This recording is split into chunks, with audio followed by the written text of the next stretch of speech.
Praise lord.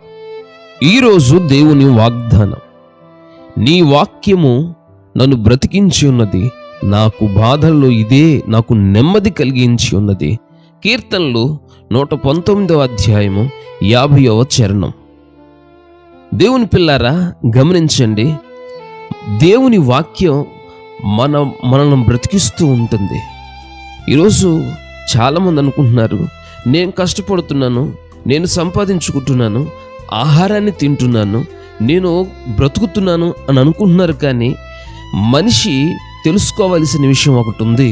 ప్రభు అంటాడు, దురాత్మ శక్తి, సాతాను శక్తి దేవునితో మాట్లాడుతున్నప్పుడు దేవుణ్ణి కొండ మీదకి తీసుకెళ్ళి రాళ్ళ మధ్యకి తీసుకెళ్ళి, ఇదిగో ఈ రాళ్లను రొట్టెలుగా చేసుకొని తిను అని సైతాను దేవునితో మాట్లాడుతున్నప్పుడు దేవుడు ఆయన అన్న మాట ఒకటే, మనిషి రొట్టె వల్ల మాత్రమే కాదు కానీ దేవుని నోట నుండి వచ్చు ప్రతి మాట వల్ల బ్రతకగలడు, జీవించగలడు అని ఆయన దుష్టునికి ఆ జవాబును అనుగ్రహించాడు. ఈరోజు నువ్వు అనుకోవచ్చు, నేను సంపాదించుకునే మరి ధనాన్ని బట్టో లేకపోతే తినే ఆహారాన్ని బట్టో నేను బ్రతుకుతున్నాను అని అనుకుంటున్నావేమో, లేకపోతే మరి దేహానికి ఆరోగ్యాన్ని కలుగజేసే బలాన్ని ఇచ్చే ఫ్రూట్స్ నేను తింటున్నాను కాబట్టి బ్రతుకుతున్నాను అనుకుంటున్నావేమో.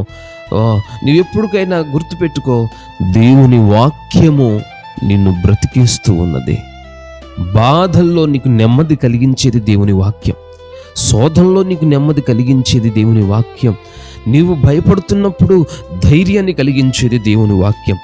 అలాంటి వాక్యాన్ని నువ్వు చేతపట్టుకొని, నీవు దేవుని వాక్యాన్ని చేతపట్టుకొని నడుస్తున్నప్పుడు ఆయన వాక్యం నీకు వెలుగుగా ఉంటుంది. ఆయన వాక్యం నిన్ను బ్రతికిస్తుంది. ఆయన వాక్యం నీకు బాధల్లో నెమ్మదినిస్తుంది. ఆయన వాక్యము నీకు నెమ్మదినిచ్చి నిన్ను ఆయన కొరకు సిద్ధపరుస్తుంది. కాబట్టి ఈ వాక్యం వింటున్న నీవు ఎవరివైనా గుర్తుపెట్టుకో, దేవుని వాక్యం నేను బ్రతికిస్తుంది. Praise the lord.